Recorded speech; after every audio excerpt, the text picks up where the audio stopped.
ተራ እረኛ ወላጅ አልባ ሕፃን ልጅ ነበርኩ።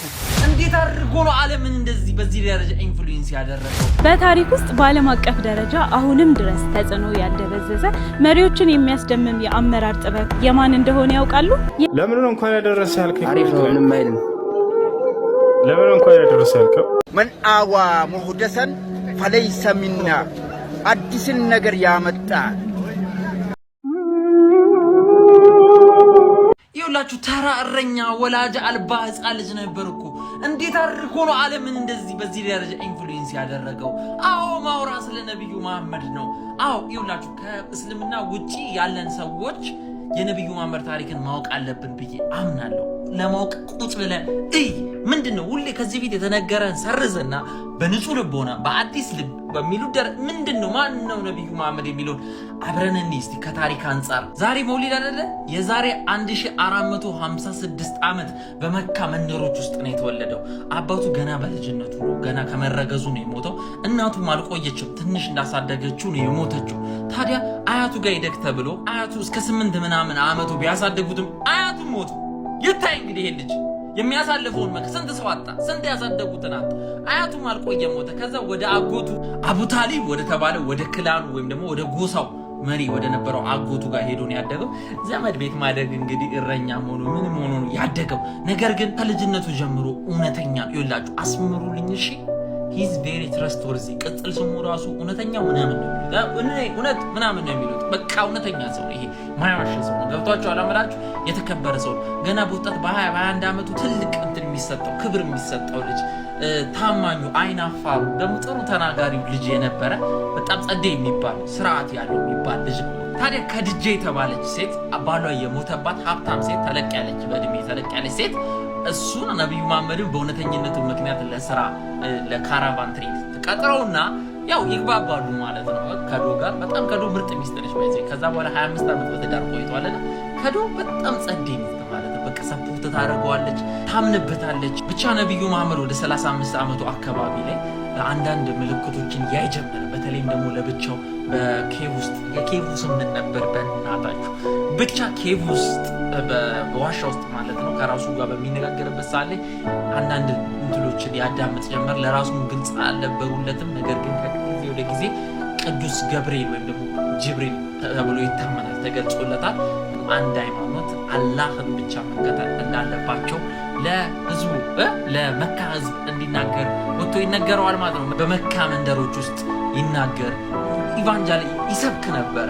አላህ ነው አንድ ያለ ማለት ነው። ታዲያ ይህ ነገር ከብዙዎች ብስጭትን ጥልን ንክሻን ጥርስን አመጣበት። በተለይ ደግሞ ይኸውላችሁ ካባ የተባለው ነገር ካባ ይኸውላችሁ ከነብዩ መሐመድ በፊትም የነበረ ነገር ነው። እሺ ሃይማኖታዊ ትልቅ ሃይማኖታዊ ነገር ነው። በእስልምና እስካሁን በሃይማኖታዊ ክብር የሚሰጠው ከዛ በፊትም በፔጋኖችም ጭምር ማለት ነው ትልቅ ቦታ የሚሰጠው ከየቦታው ከዛ አካባቢ ከአረብ ከብዙ ቦታዎች ላይ እየተመጣ ሃይማኖታዊ ሴሬሞኒ የሚደረግበት ትልቅ የገቢ ምንጭ ነው ለብዙዎች። ታዲያ ይህንን ሃይማኖታቸው መታባቸው ማለት ጉዳቸው ነው። ስለዚህ አንድ አምላክ አንተ ዝም በል ኧረ እባክህ ነው በቃ ማለት ትልቅ ክብደት ነው ለነሱ። አንድ ሃይማኖት ነው የሚሰብከው እሱ አንድ አላህ ነው ያለው እያለ ይቀጣቀጣቸው ጀመር ማለት ነው። ታዲያ ነብዩ መሐመድ በድሃው ማህበረሰብ ዘንድ ተወዳጅ ነው። ሲጀመር እሱ የድህነት ጊዜን ስላሳለፈ የድሃ ሳይኮሎጂና ከድሃ ጋር መኖርን በደንብ ይረዳል ብዬ አምናለሁ። ድህነትን ያውቋል ብዬ አምናለሁ። ለዛም ይመስለኛል ለድሃዎች ያለው ይሄ እንትሉም በቃ ጥሩ ነበረ። ከድሃዎች ጋር ያለው ግንኙነትና ባሪያዎች ጭምር ሚስቶች እንጂ ዝቅ ያለው ማህበረሰብ ከፍ ያለውም ቢሆንም አንዳንዱ ምናምን በሚስጥር ነብዩ መሐመድን ወይም ደግሞ የነብዩ መሐመድን መልእክት ማመን መቀበል ጀመረ ማለት ነው። አንደኛው ማለት ነው ከእንትና ነው ኢትዮጵያዊ ማነው አምጥልኛ ቢላል ማለት ነው። ጭራሽ ድንጋይ ተጭኖበት አንተ የምን አንድ አምላክ ነው የተባለ አንድ አምላክ ነው፣ አምላክ አንድ ነው፣ አላህ ነው እሱም እያለ እየተናገረ ግን ነብዩ መሐመድን ለምን አይነኩትም? ሌሎቹን ትገደላለህ ብላ። ታዲያ ነብዩ መሐመድ የማይነኩበት ምክንያት ምንድነው መሰለክ? አቡ ታሊብ ነው። አቡ ታሊብ አጎቱ ማለት ነው። አጎቱ የክላኑ ገዢ ሲሆን ፕሮቴክሽን አንድ የክላን ገዢ ፕሮቴክሽን ወይም ደግሞ ጥበቃ ለአንተ ከሰጠክ ማንም አንተ መንካት አይችልም። ከክላኑ ጋር ወይም ደግሞ ከነገዱ ጋር እንደተጣላ ስለሚፈጠር ታዲያ ነብዩ መሐመድ በውስጥ እየተደበቁ መካ ውስጥ ከተማዎች ውስጥ እየተደበቁ ምናምን ትምህርቱን መልእክቱን ያስተላልፋል ማለት ነው። ያው መልእክቱን እንዳልኳችሁ ከዛ በኋላ ነው እየተጻፉ ቁርአን ሆኖ የወጣው ማለት ነው። ቁርአን ተብሎ የጻፈው ነብዩ መሐመድ ከፈጣሪ ተነገረኝ ያለውን ከዛም በአፉ የተናገረው ሌሎች እየመዘገቡ እየጻፉ በብዙ በ20 ምናምን ዓመት ውስጥ ነው ተጽፎ ቁርአን ሆኖ የአላህ መልእክት ተብሎ እየተጻፈና ለእስልምና ሃይማኖት መመሪያ የሆነው። አቡ ታሊብም አልቆየም፣ ሞተ። አቡ ታሊብ ሲሞት ነቢዩ መሐመድ ፕሮቴክት የሚያደርገው የለም። በሌሎችም ሰርከምስታንሶች መሸሽ፣ ማምለጥ፣ ሞትም ሙከራዎችም አምልጧል። ብዙ ስድቦች፣ ድብደቦችም ደርሰውበታል። ስለዚህ ማምለጥ ነበረበት። ወዴት ይሄድ ታዲያ ካላችሁ ከመካ ወደ ኖርዝ ወደምትገኘው የትሪብ ወደ ተባለችው ይሄ ጥሩ ክላኖች ይሄ ትልቅ ፓወርፉል ያልሆኑ ክላኖች የሌሉበት ነገር ግን ነብይ ይሄ እንዴት ነው የተገፉ ሰዎች ታውቃላችሁ፣ እንደሱ አይነት ነገር ናቸውና ከነብዩ መሐመድ ሲመጣላቸው እጃቸውን ዘርግተው የተቀበሉት እሱም አገነናቸው ነው ማለት አገነናቸው። ከነብይም አባትም ሆናቸው የፖለቲካል ሊደርም ጀነራልም እኮ ነው። እኔ እኮ የሚገርመኝ ይኸውላችሁ ፋይናንሻል አድቫይዞቹ የወሰዳቸው ያሻሻላቸው ህጎች አዲም ስለነበረ በቃ ይገባዋል። በቃ እንዴት ልበላችሁ ጂኒየስ ነው። እኔ አሁን አልተማረም አያነብም አይጽፍም ተብሎ ነው የሚታመነው በእስልምና ግን በቃ ለእኔ ጂኒየስ ነው ይቅርታ እና ጀነራልም ነው ፋይናንሻል መሪም ሊደር ነው። ኢኮኖሚውን የሚያንቀሳቅሳል፣ ፖለቲካውን የሚያንቀሳቅሳል። እንዲሁም ደግሞ በዋነኝነት ደግሞ የሃይማኖት አባት ወይም መምህር ወይም ነብያቸው ነው። ታዲያ ከቀን ወደ ቀን ማለት ነው ከድሮ ከተማው ከመካ ወይም የቁራሽ ነገዶች ቁራሽ ይባላሉ የቁራሽ ነገዶች ሰዎች ወደሱ እየፈለሱ ከቀን ወደ ቀን ወደሱ ክላን እየሄዱ ጭራሽ የሱ እንትን እያለ ሲመጣ ይሄ ያላስደሰታቸው እንዲሁም በሌሎች ከቀድሞም በፊት በነበራቸው ግጭቶች ከነብዩ መሐመድ ጋር ብዙ ጦርነቶች ተደርጓል። የመጀመሪያውን አሸንፏል። ከዛ ትንሽ ካሊድ የተባለ ሰው ደግሞ አለ። ካሊድ ያው ታውቁታላችሁ። እሱም ሄዶ ብቻ ብዙ ታሪኮች አሉት። ነብዩ መሐመድ ከጊዜ ወደ ጊዜ ፓወርፉል በኢኮኖሚ በዛ ላይ ደግሞ የሱ ያለበት ቦታ ማለት ነው መዲና አረጋት። ከዛ እኮ የትሪብ እኮ መዲና ተባለች። መጀመሪያ ተሰደው የሄደባት ሀገር መዲና አደገች። ይሄ ለውጥ ብዙዎችን ትላረገ ብዙ የክላንደሪዎች አንድ እያደረገ በእስልምና ውስጥ አንድ እያደረገ የትራይብ ወይም ደግሞ የብሔር የነገድን ሐሳብ እያጠፋ አረቦችን ዩናይትድ አደረገ። ጠላቶቹን ሁሉ ደመሰሰ። እንዲሁም አብዛኞቹ ጠላቶች አክቹሊ እውነቱን ለመናገር ታርቀውት አብሮት ነው የሆኑት። ብዙ ጥሩ የሚባሉ ህጎች ከዘመኑ የቀደሙ በዛ ዘመን ላይ ስትመለከቷቸው በጣም ዘመኔ ከዘመኖቹ የቀደሙ ናቸው። አሁን ላይ ሆነ ስናያቸው አንዳንድ ህጎች እንዴት አይባልም። እኔ ሁሉም ሰው በዘመኑ ነው የሚለካው ብዬ አምናለሁ እና እንደዚህ ህጎችን ያወጣ ትልቅ ሰው ነው። በ62 ዓመቱም ታሞ ነው የሞተው። አስረዘምኩባችሁ ብዬ ነው ያሰጠርኩት እንጂ ታሪኩ በጣም ኢንተረስቲንግ የሆነ በጣም የሚገርም ሰው ነበረ እና በሃይማኖትም በምንም ጥሩ ትምህርት የነበረው በፖለቲካም ጥሩ ውሳኔዎችን የሚወስን የነበረ ፍትሃዊ ሰው ነበረ፣ እውነተኛ ሰው ነበር ብዬ መመስከር ወዳለሁ። ይመቻችሁ። በታሪክ ውስጥ በዓለም አቀፍ ደረጃ አሁንም ድረስ ተጽዕኖ ያልደበዘዘ መሪዎችን የሚያስደምም የአመራር ጥበብ የማን እንደሆነ ያውቃሉ? የነብዩ መሐመድ ሰለላሁ ዐለይሂ ወሰለም የአመራር ራዕይ መነሻ በአላህ ሱብሓነሁ ወተዓላ ቃል እንደተገለጸው ለዓለማት እዝነት መሆን ነበር። ህዝባቸውን ከድንቁርናና ከበደል ጨለማ ወደ እውነትና የፍትህ ብርሃን አሸጋግረዋል። በፍትህ ረገድ የምወዳት ልጅ ፋጢማ እንኳን ብትሰርቅ ህጉን ከማስከበር ወደ ኋላ አልልም በማለት የህግ የበላይነትን በተግባር አረጋግጠዋል። ሴት ልጅን በህይወት የመቅበር አረመኔያዊ ልማድ በነበረበት በዚያን ዘመን የሴቶችን የመኖር የሀብትና የክብር መብት በማስከበር ለህፃናት አፍቃሪ፣ ለሁሉም እኩልነትን ያሰፈኑ መሪ ነበሩ። በስራና በኢባዳ ራሳቸው አርአያ ሆነው መርተዋል። በመካ የስቃይ ዘመንና በኸንደቅ ዘመቻ ችግሮች በበዙበት ወቅት ለተከታዮቻቸው ትልቅ ተስፋን ያበስሩ ነበር። ከታላቅ መሪነታቸው ጎን ለጎን አፍቃሪ ባልና አርአያ አባት ነበሩ። ዛሬም በርካታ የዓለም መሪዎች ይህንን ድንቅ የአመራር ሞዴል ለስኬት ሲጠቀሙበት ይታያል። ይህንን የአመራር ጥበብ ቪዲዮ ላይክ እና ሼር በማድረግ ለወንድም እህቶ ያካፍሉ። የኢቢሲ.ስትሪምን የማህበራዊ ገጾች ፎሎ ያደርጉ። ለምን ነው እንኳን ያደረሰ ያልከው? አሪፍ ነው፣ ምንም አይልም። ለምን ነው እንኳን ያደረሰ ያልከው? ለመውሊዱ ነው፣ ለነብዩ ውልደት። በጣም ጥሩ። ነብዩ ሰለላሁ ዐለይሂ ወሰለም መቼ እንደተወለዱ ታውቃለህ?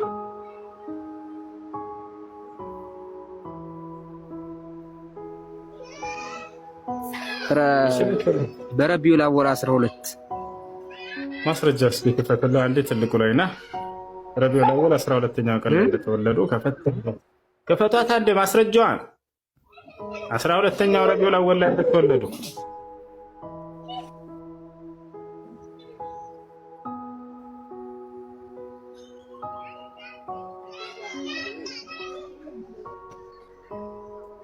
ወላሂ በጣም አዝናለሁ። ለአሁኑ ማስረጃ የለኝም። እሺ ይኸውልህ ወንድም፣ እሺ ይሄንን መውሊድ ነብዩ ሰለላሁ ዐለይሂ ወሰለም ያውቁት ነበር? አዎ ይሄንን ረቢዑል አወል 12ኛው ቀን ላይ የሚከበረውን መውሊድ ነብዩ ሰለላሁ ዐለይሂ ወሰለም ያውቁት ነበር ወይንስ አያውቁትም? ያውቁት ነበር አያውቁትም ነበር? ይሄንን በዓል ነብዩ ሰለላሁ ዐለይሂ ወሰለም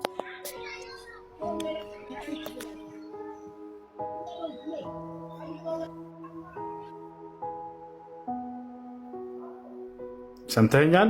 ነቢዩ ሰለላሁ ዐለይሂ ወሰለም ዛሬ የምታከብሩትን በዓል ረቢዑል አወል 12ኛው ቀን ላይ የእርሳቸውን ልደት አስመልክቶ የምታከብሩትን በዓል ያውቁት ነበር ወይንስ አያውቁትም ነበር? ጀምስ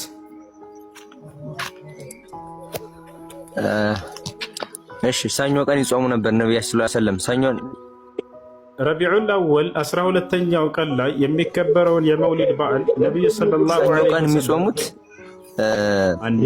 ስለተወለዱበት ነው። ጀምስ ረቢዑል አወል 12ኛው ቀን ላይ የሚከበረውን የመውሊድ በዓል ነብዩ ሰለላሁ ዐለይሂ ወሰለም ያውቁት ነበር ወይስ አያውቁት?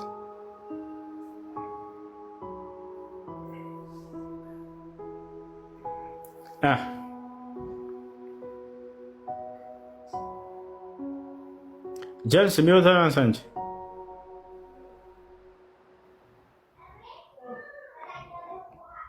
ጀምስ አለ።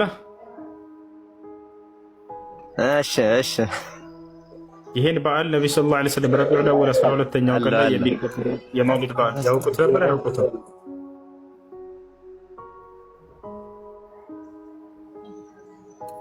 ይሄ እኮ ቢዳ ነገር ነው ማለት ቢዳ ደህና ሆኖ ቢዳ ጥሩ ቢዳ ነው። ይሄ እነሱ ተክብሯል አሉንም፣ ግን ጥሩ ቢዳ ነው። ጥሩ ቢዳ የሚባል ነገር እንደሌለ ኢማሙ ማሊክ ይናገራሉ። ኢማሙ ማሊክን ትቀበላቸዋለህ? ምን አሉ ሲናገሩ እርሳቸው መን ኢብተደዐ ፊል ኢስላም ቢድዐተን የራሃ ሐሰና ፈቀድ ዘዐመ አነ ሙሐመደን ኻነ ሪሳላ አሉ። ገብተዋል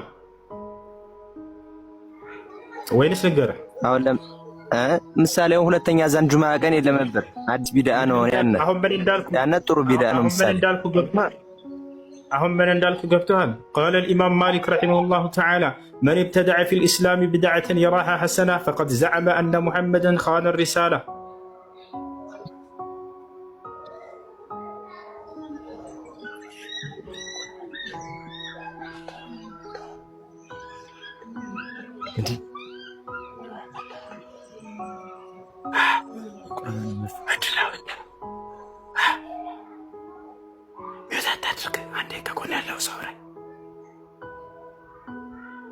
ወላሂ ምን እንዳልኩኝ አያውቁም፣ እርግጠኛ ነው። እሺ ቁርአን መታረክሽ ሆነ ቢድዓ ነው። አሁን ምንድን ነው ያልኩት ታውቃለህ?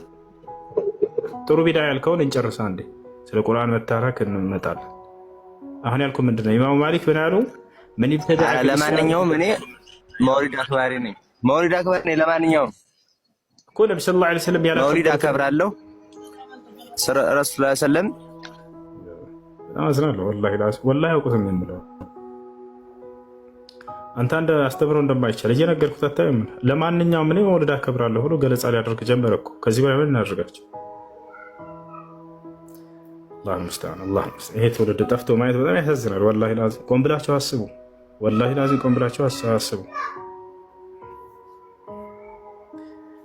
እናዝራለን። የነብዩ ሰለላሁ ዐለይሂ ወሰለም ሱና አልበቃችሁም? አዲስ አምልኮ የፈጠራችሁት በእርሳቸው ያላስተማሩትን አምልኮ፣ አዲስ እርሳቸው ያላስተማሩትን የዒባዳ አይነት መፍጠር። ሙሐመድን ረሱሉላህ ማለት ትርጉሙ ገብቷችኋል? ጣዕቱሁ ፊማ አመር ወተስዲቁሁ ፊማ አኽበር ወእጅትናቡ ማ ነሃ ዐንሁ ወዘጀር ወአላ ዩዕበደ ላህ ኢላ ቢማ ሸረዕ ማለት እንደሆነ አልገባቸውም? ፊደል ነው እንደ ሙሐመድን ረሱሉላህ። ሙሐመድ የአላህ መልእክተኛ ናቸው፣ እንወዳቸዋል። መውደድ ማለት ነው ማለት ነው የምትወደውን ሰው ያዘዘውን ትእዛዝ መፈጸም፣ ያላዘዘውን ነገር መቆጠብ ማለት እኮ። የነቢዩ ሰለላሁ ዐለይሂ ወሰለም ሱና መፈጸም ትልቅ የእርሳቸውን የመከተል መገለጫ እንደሆነ ሁሉ እርሳቸው ያልፈጠሩትን አዲስ የአምልኮ ስርዓት ደግሞ መጠንቀቅ ትልቅ እርሳቸውን የመከተል አይነት እንደሆነ አታውቁ? ጣዕቱሁ ፊማ አመር ሙሐመድን ረሱሉላህ ማለት ትርጉም ሙሐመድ የአላህ መልእክተኛ ናቸው ሲል አንድ ሰው አራት ነገሮችን ማሟላት አለበት። ካላሟላ ይሄ ምስክሩ ስህተት ነው፣ አልተሟላም።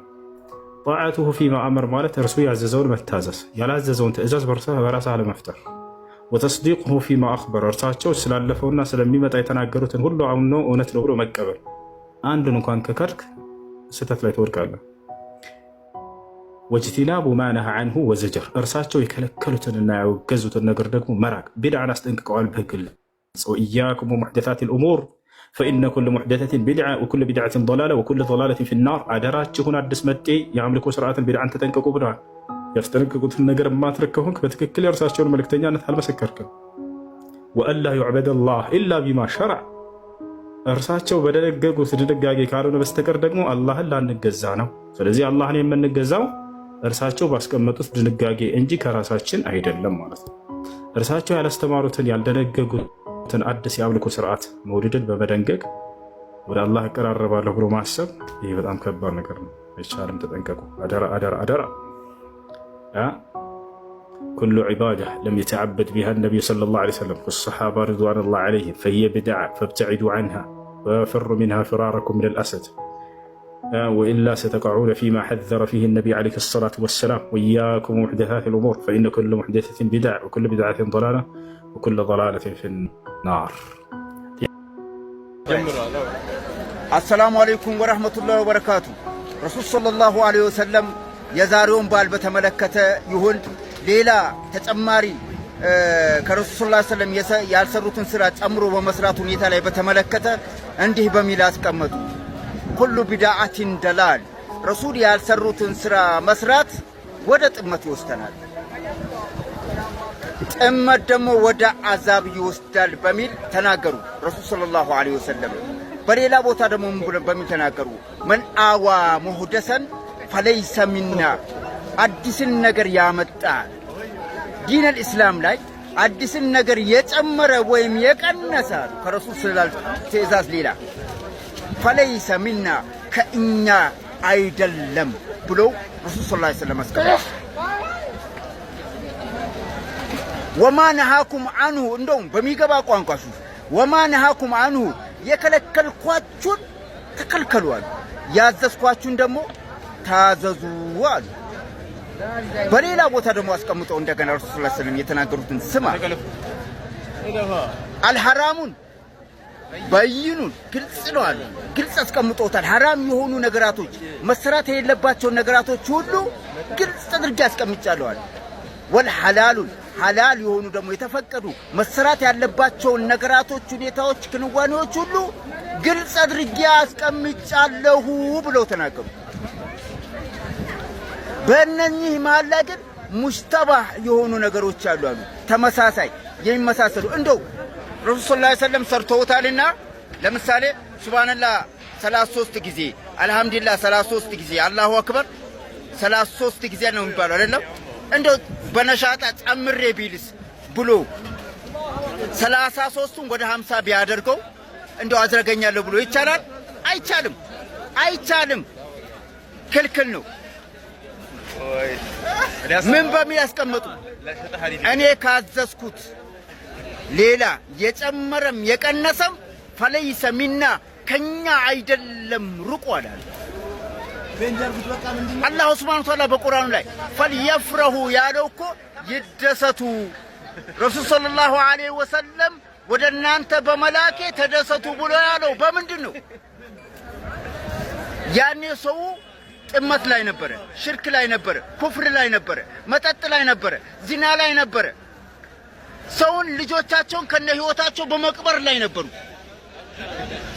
ከዛ ጭንቅ ዓለም የሚያወጣ መልእክተኛን ስለላኩ ከአዛብ ወደ ጀነት የሚመራ መልእክተኛ አዚዙን ዐለይሂ ማኒቱም እናንተ ባላችሁበት ሁኔታ ላይ በጣም አዛኝና ረኡፍ ረሂም የሆነ መልእክተኛ ስለላኩ ፈልየፍረሁ ተደሰቱ።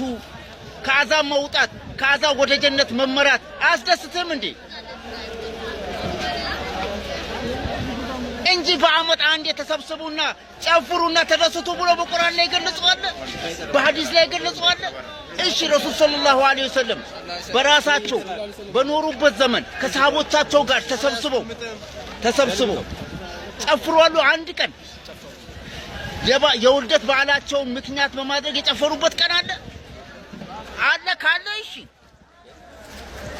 እሺ ጨፍሩ፣ በአመት አንዴ ጨፍሩ ብለው ትእዛዝ ሰጥተዋል እሺ ሰኞና ሐሙስ ጾሙ ነበር። ይህ የተወለዱበት ቀን ስለሆነ ነው። እኛ ሰኞና ሐሙስ እየጾምን ነው ወይ? እነሱ የሰሩትን ስራ እየሰራን ነው ወይ? እነሱ የሰሩትን ስራ ሰኞና ሐሙስ እየጾምን እስቲ የረሱል ሰለላሁ ዐለይሂ ወሰለምን ሱና እናክብር፣ አላህን እናመስግን። ምክንያቱም ለኡማው ረሱል ሰለላሁ ዐለይሂ ወሰለም ስለላከ ለኛ ረሱል ሰለላሁ ዐለይሂ ወሰለም አላህ ስለላከልን በመጾም ሂደት ላይ አላህን እናመስግነው።